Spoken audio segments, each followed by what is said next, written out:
Saudara yang kekasih dalam nama Tuhan kita Yesus Kristus, kabar sukacita firman Tuhan untuk kita hari ini yang tertulis dalam kitab Mazmur pasal 113 ayat 1 sampai 9. Tetapi sebelum kita membacanya, karena dalam acara stensilan kita epistel minggu yang lalu isi teks, jadi kita baca. Kalau yang mempunyai handphone bisa diambil dari Google atau mana baiknya. Yang bawa Alkitab kita buka dari Injil Lukas. Itu epistel untuk hari ini sebenarnya yang tertulis di situ, tetapi isinya berbeda.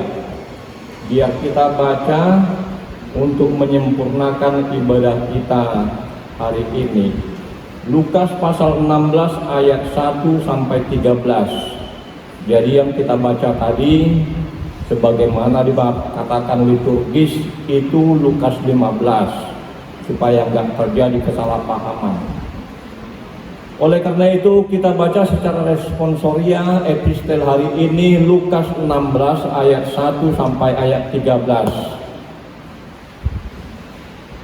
Bagi yang membawa Alkitab dibuka, yang membawa handphone bisa diambil dari Google atau dari aplikasi. Kita baca secara responsoria epistel hari ini Lukas 16 ayat 1 sampai 13. Dan Yesus berkata kepada murid-muridnya, ada seorang kaya yang mempunyai seorang bendahara. Kepadanya disampaikan tuduhan bahwa bendahara itu menghamburkan miliknya, jemaat.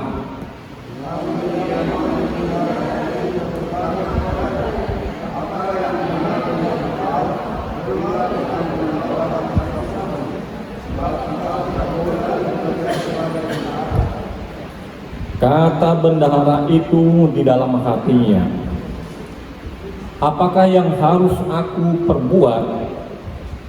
Tuanku memecat aku dari jabatanku sebagai bendahara.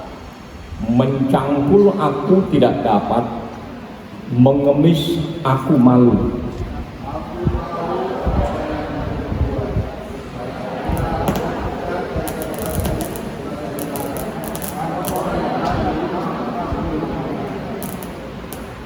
Lalu ia memanggil seorang demi seorang yang berhutang kepada tuannya.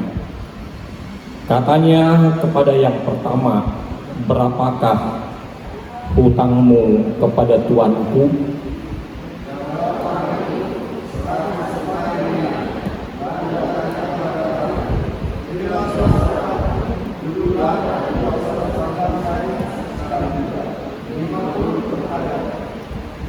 Kemudian ia berkata kepada yang kedua, dan berapakah hutangmu?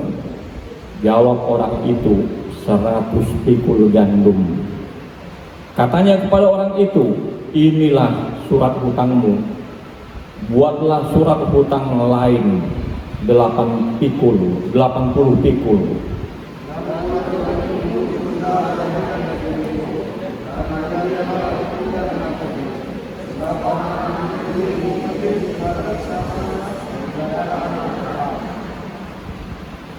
Dan aku berkata kepadamu, ikatlah persahabatan dengan mempergunakan mamon yang tidak jujur, supaya jika mamon itu tidak dapat menolong lagi, kamu diterima di dalam kemah abadi.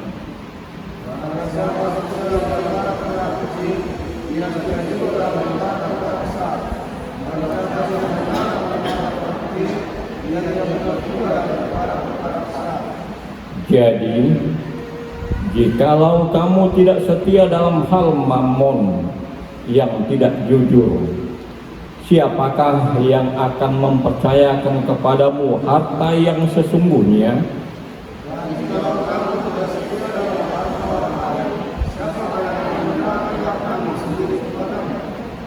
Sama-sama kita membaca ayat yang ke-13. Seorang hamba tidak dapat mengabdi kepada dua tuan, karena jika demikian ia akan membenci yang seorang dan mengasihi yang lain, atau ia akan setia kepada yang seorang dan tidak memindahkan yang lain. Kamu tidak dapat mengabdi kepada Allah dan kepada Mammon.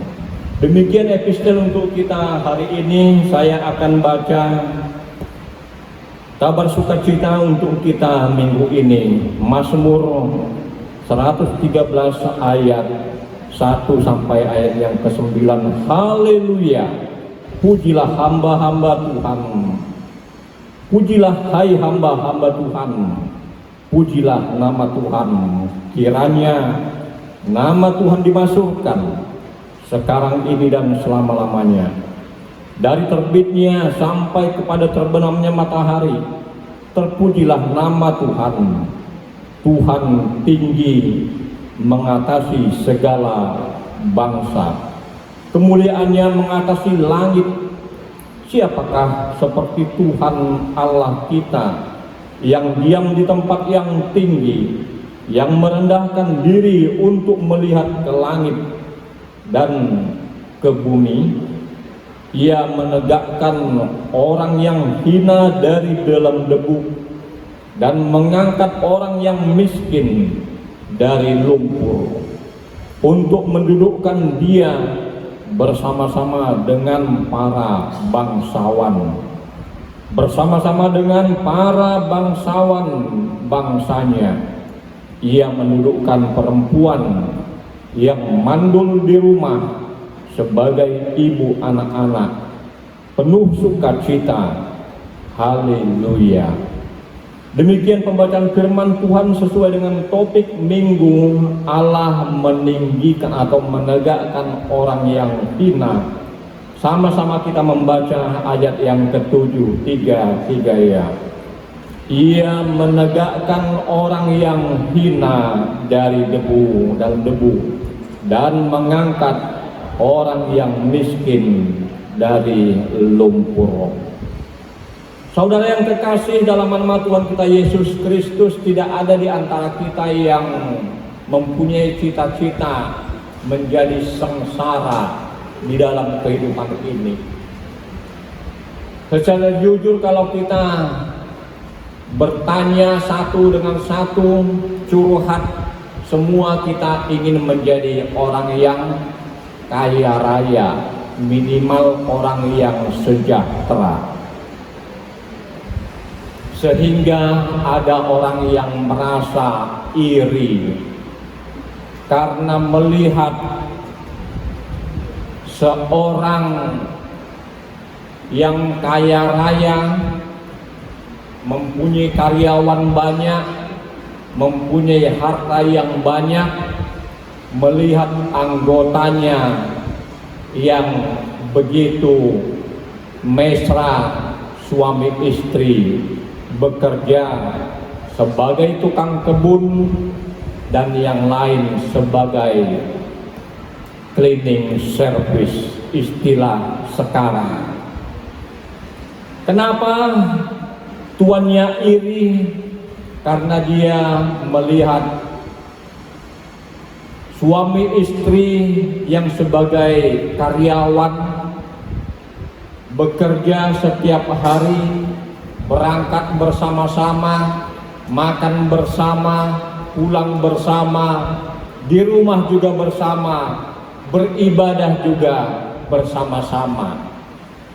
Tetapi bapak atau kepala perusahaan yang disebut kaya raya, yang mempunyai harta banyak, rumah mewah, nggak pernah bersama-sama dengan istrinya, nggak pernah duduk bersama dengan anak-anaknya.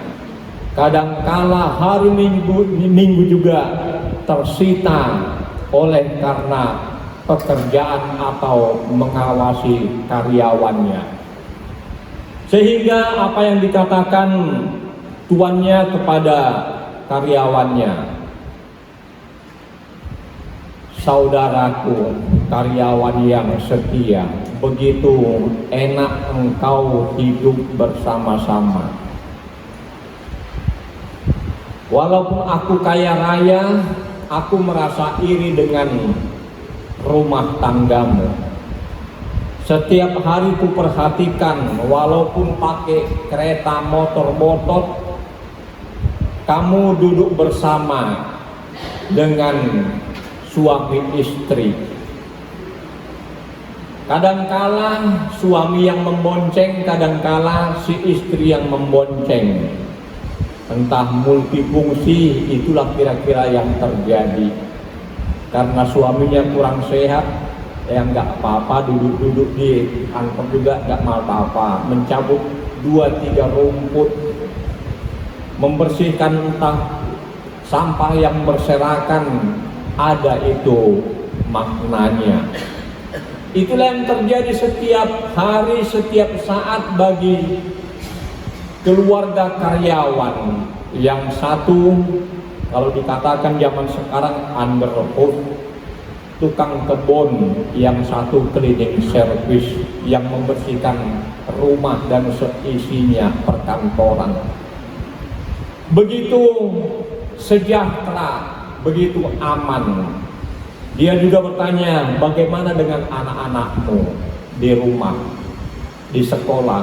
Ya, sebagaimana biasa, Tuan, kami pulang dari kantor, sampai di rumah, duduk bersama, makan bersama, berdoa bersama. Kalau ada sisa waktu, kami akan diskusi.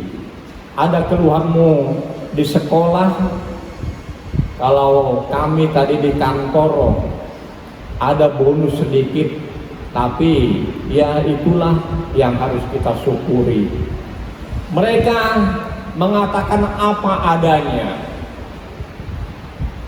Oh, demikian rupanya. Baiklah, sungguh bahagianya saudaraku, walaupun mempunyai harta yang sedikit, tidak berlimpah ruah, tapi saudara menikmatinya. Bagaimana dengan akhir tahun atau hari-hari tertentu, perayaan-perayaan hari raya besar agama? Ya, kami lebih bersukacita karena perusahaan memberikan bonus, entah bonus Natal, entah bonus gaji ke-13, yang penting kami bersukacita. Kalau memang mencukupi tabungan kami pergi juga berjalan-jalan bersama anak-anak ke tempat wisata yang sederhana. Bagaimana perjalanan demikian? Ya, anak juga punya kendaraan dan kami berangkat, walaupun kadangkala harus menahan terik matahari dan yang lain. Kami nggak mampu membeli makanan di tempat wisata, kami persiapkan di rumah dengan baik. Apakah itu ikannya, berupa apapun itu minumannya, yang pasti kami nikmati. Alangkah senangnya saudara melakukan itu. Kalau kami walaupun banyak harta, terkenal di dalam perusahaan ini, di daerah ini, kami nggak pernah hidup bersama. Bahkan zaman sekarang ini, zaman teknologi canggih, kami hanya menikmati sendiri-sendiri. Handphone saya begitu baik, mewah, handphone istri, handphone anak, mobil punya masing-masing, dan membawa jalan masing-masing. Kami tidak pernah bersama. Walaupun kami berbahagia, tetapi kami merasa sedih karena nggak tahu apa sebenarnya yang terjadi pada anak, apa yang terjadi pada istri, apa yang terjadi pada suami. Kalau kita perhatikan zaman sekarang, itulah anak-anak yang kena narkoba, itulah suami yang tergelincir di dalam persekutuan orang ketiga, itulah si istri yang selingkuh dengan yang lain karena nggak mendapat kepuasan di dalam rumah tangga. Saudara yang terkasih, hal seperti itulah yang dikatakan Tuhan kita Yesus Kristus. Kalau minggu yang lalu mengatakan tentang pertobatan, apa yang kita lakukan saat ini? Perbuatan apa yang kita lakukan saat ini? Yesus mengangkat, atau Tuhan Allah mengangkat orang yang hina menjadi tegak.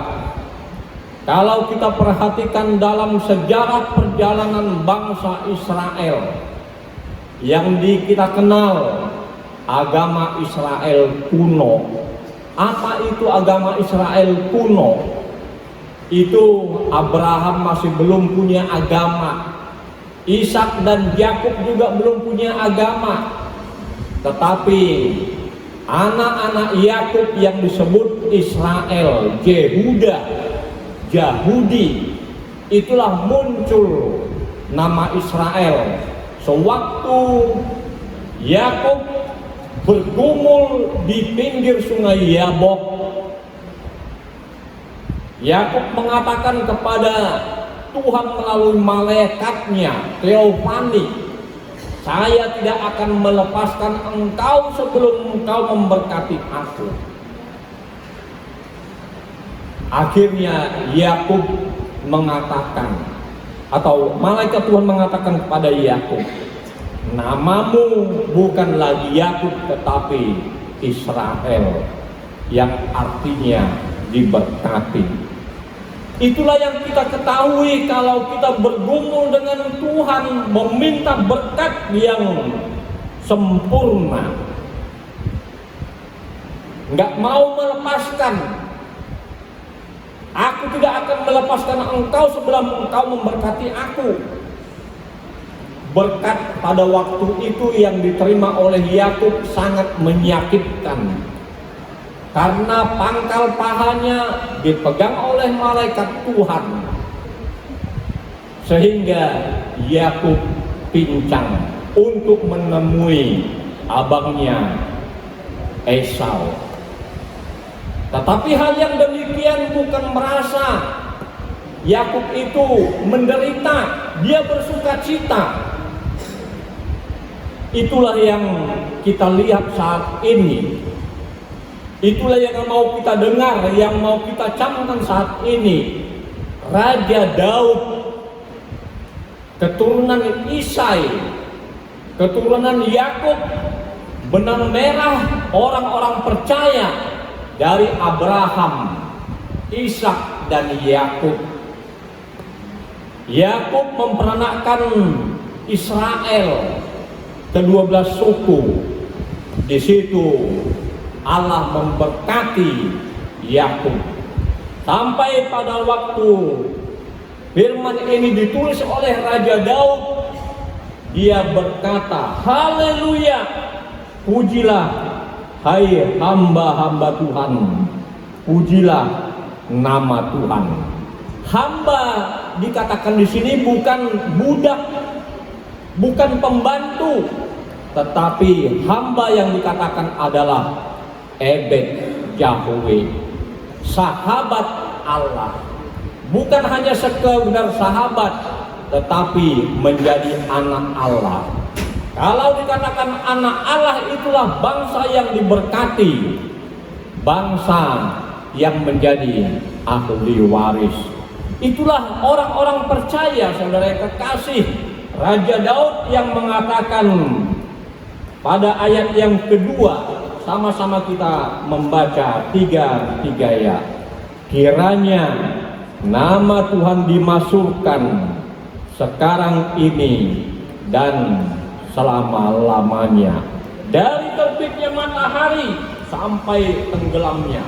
Dari timur dan barat begitu jauhnya. Apa itu pengertian timur dan barat? Itu hanya batas pengertian manusia. Kalau kita di Asia, di Indonesia ini, mana sebelah timur? Itu Papua. Mana sebelah barat? Itu Sabang. Tetapi kalau kita berada di sisi lain, mana itu sebelah timur? Yang pasti sebelah timur itu Sabang. Sebelah barat menjadi Papua. Karena dunia ini bulat. Jadi itu hanya batas pemikiran manusia, dan itulah yang mau kita ketahui. Allah kita yang tanpa dibatasi waktu, tanpa dibatasi tempat, itulah yang mau kita perhatikan. Teofani, sewaktu Allah menyatakan dirinya kepada Abraham. Apa dikatakan Abraham? Dia melihat 3 sosok orang, 3 sosok malaikat. Itu penglihatan Abraham bagaimana situasi Allah. Teofani. Bukan berarti Allah dilihat Abraham 3 orang. Tetapi bagaimana Allah mau menyatakan dirinya kepada Abraham. Sehingga malaikat Tuhan pada waktu itu berkata kepada Abraham, tahun yang akan datang aku akan mengunjungi engkau lagi. Karena istrimu yang dikatakan mandul, si Sarah yang sudah tua bangka itu yang dikatakan mandul, akan melahirkan seorang anak. Apa yang terjadi? Si Sarah tersenyum di balik tirai kemah Abraham, yang artinya tertawa. Ishak artinya tertawa. Karena merasa lucu, gelita bagaimana sudah tua bangka. Bayangkan saudara terkasih. Sedangkan istri saya Bultampu Bolon sekarang 60 tahun, nggak mungkin lagi melahirkan seorang anak. Kalau istri saya hamil, bagaimana Pak Pendeta ini? Begitu kan Amang? Ina? Tapi itu tidak ada lagi. Coba terjadi. Ngeri kali orang ini, kira-kira demikian. Hal itu terjadi juga pada waktu Hana yang berdoa di bait Allah, berkomat kamit mulutnya pagi-pagi menjelang menyingsing matahari jam 10. Imam Eli berkata kepada Hana, apakah kau mabuk tuak anggur yang manis? Tuanku, hamba tidak mabuk, tetapi hamba meminta supaya Tuhan melihat kepedihanku. Si penina sudah mempunyai anak, aku belum mempunyai anak apa-apa sampai saat ini. Apakah yang dikatakan sekeliling? Apakah memang aku betul-betul mandul? Akhirnya Tuhan mendengar doa si Hana. Aku akan memberkati buah rahimmu. Karena ngajar si Hana pada waktu itu begitu bagus. Kalau engkau memberkati buah rahimmu, aku akan menyerahkan kembali kepada engkau. Itulah yang dilakukan si Hana setelah si Hana hamil dia mengandung si Samuel. Umur 8 tahun, masih ingusan, diberikan kepada Imam Eli. Dan pada waktu itu Allah memanggil Samuel, Samuel. Dia lari menemui Imam Eli. Bapak, kenapa kau ada apa yang perlu dengan namaku? Tetapi setelah ketiga kali Imam Eli sadar, anakku, bila ada suara yang datang lagi demikian memanggilmu, katakanlah, Tuhan, berbicaralah engkau, hamba siap untuk mendengar. Itulah yang dikatakan, yang kita lihat, yang kita perhatikan, yang digubah oleh guru dia pari Simanung Kalit. Makuli maho Tuhan, manangi dona posomo. Berbicaralah engkau, aku siap untuk mendengar. Itulah yang dikatakan di dalam ayat yang ke-9 tadi. Ia mendudukkan perempuan yang mandul di rumah sebagai ibu anak-anak penuh sukacita. Haleluya. Dan sebelum itu juga perlu kita camkan ayat yang ke-7, saudara yang terkasih. Sama-sama lagi kita membaca 3 ya. Ia menegakkan orang yang hina dari dalam debu dan mengangkat orang yang miskin dari lumpur. Apa yang membuat kita selamat sampai saat ini? COVID-19 yang begitu kejam melanda dunia. Kita diselamatkan, kita disembuhkan, kita dihiraukan Tuhan.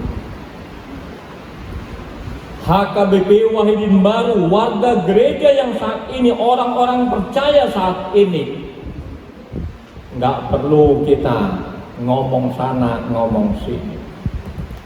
Kalau terjadi kesalahan-kesalahan apa yang ada pada stensilan, yang namanya juga manusia. Kalau terjadi kekurangan-kekurangan, kalau dalam warta tadi dikatakan 2 surat dari distrik yang 1 bulan Juni yang lalu, tetapi harus kami baca saat ini. Kenapa? Supaya nggak ada nanti, nggak ada nyampe sama kami informasi. Dan untuk mengumpulkan dana 50.000 per kakak, kami juga akan membuat kebijaksanaan yang memberikan banyak, tidak kekurangan, yang memberikan sedikit, tidak ada sungut-sungut, yang memakan banyak, tidak berlebihan, yang memakan sedikit juga bersukacita. Kira-kira demikian, saudara terkasih. Untuk itu, saudara yang terkasih dalam nama Tuhan kita Yesus Kristus, yang pasti gereja kita selalu berjalan maju. Gak pernah gereja kita berjalan mundur. Situasi pandemi COVID-19 mengajarkan kita untuk berpikir cerdas walaupun sakit dirasakan oleh warga gereja, warga negara. Harus membuat pertemuan Zoom. Sampai saat ini Amang Pendeta ikut nggak pertemuan Zoom? Mengatakan Zoom saja saya nggak tahu bagaimana menulis, mengikuti lagi. Kalau mau bikin, ya ajari untuk mengikuti. Dan ini dilakukan oleh rapat pendeta HKBP pada waktu itu, yang memberi ceramah dari Bandung, yang mendengar di Medan. Itulah pertemuan-pertemuan, kemajuan-kemajuan zaman.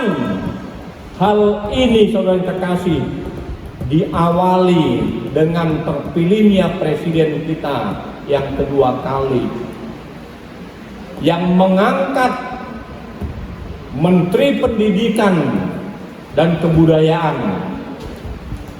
Siapa itu pemuda-pemudi? Nadiem Wakari, yang dikenal bos Gojek. Sampai saat ini nggak terhapuskan bagaimana transportasi Gojek diikuti dengan Grab Car, GoFood, semua serba.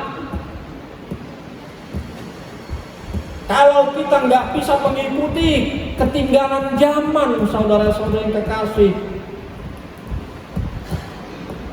Begitu juga ijazah yang kita miliki, yang dimiliki anak-anak, seolah-olah ada benang merah yang harus diperhatikan. Ijazah COVID, seolah-olah pembelajaran itu nggak maksimal.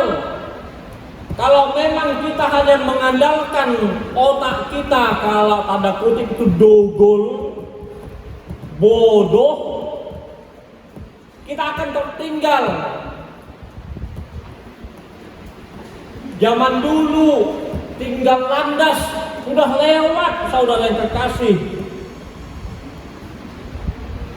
Siapa yang nggak kenal di antara kita dengan Pharrell Prayoga?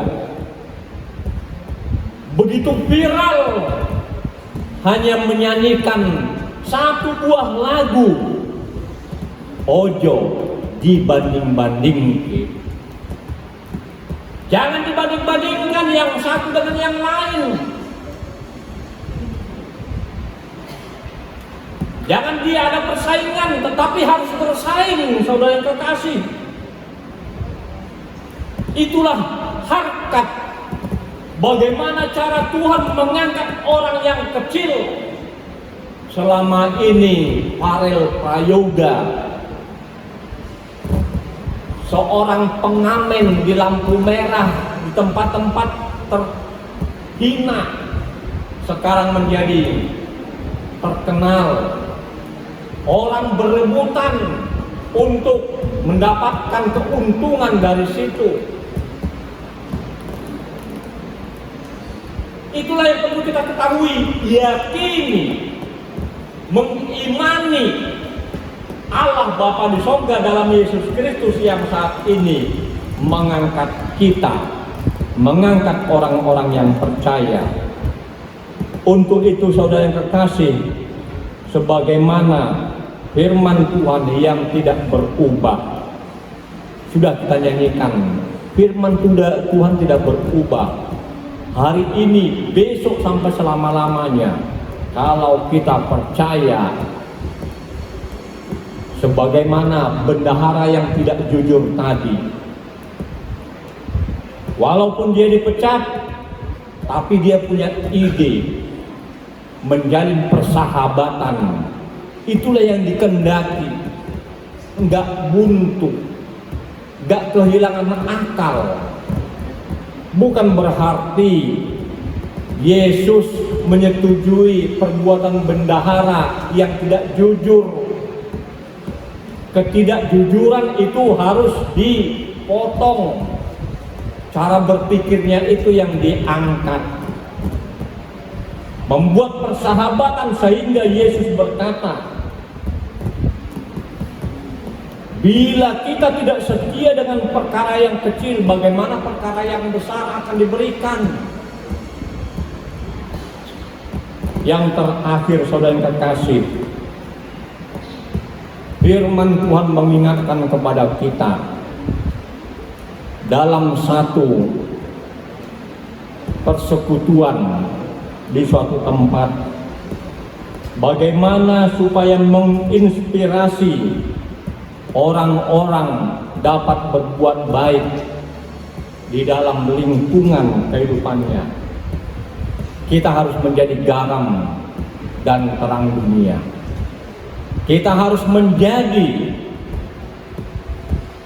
teladan di dalam kehidupan kita. Kita bersatu dalam doa.